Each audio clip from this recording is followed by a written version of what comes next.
ही तर वादळापूर्वीची शांतता. या तारखेपासून महाराष्ट्रात पावसाचा धुमाकूळ. पंजाबरावांचा नवा अंदाज. पाऊस संपला असं वाटतंय तर थांबा. पंजाबराव डक यांनी जुलैच्या शेवटी महाराष्ट्रासाठी मोठा इशारा दिला आहे. राज्यात सध्या पावसाने थोडी उसंत घेतली असली तरी हा ब्रेक जास्त काळ टिकणार नाही असा अंदाज हवामान अभ्यासक पंजाबराव डक यांनी व्यक्त केला आहे. त्यांच्या माहितीनुसार 11 ते 14 जुलै दरम्यान बहुतांश भागात सूर्यदर्शन होईल आणि वातावरण तुलनेने कोरडे राहील. त्यानंतर 15 किंवा 16 जुलैपासून काही भागात पुन्हा पावसाला सुरुवात होण्याची शक्यता आहे.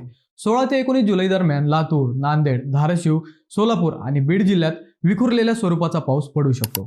मात्र मुंबई, पुणे आणि नाशिकमध्ये अजून काही दिवस जोरदार पावसाची शक्यता कमी असल्याचे त्यांनी सांगितले. खरा बदल 21 जुलैपासून दिसू शकतो. 21 जुलै ते 5 ऑगस्ट दरम्यान बंगालच्या खाडीत तयार होणाऱ्या हवामान प्रणालीमुळे महाराष्ट्रात पुन्हा मुसळधार पावसाची शक्यता त्यांनी व्यक्त केली आहे. त्यामुळे दुष्काळाची भीती नसून जुलैच्या शेवटी पाऊस पुन्हा जोरदार पुनरागमन करू शकतो.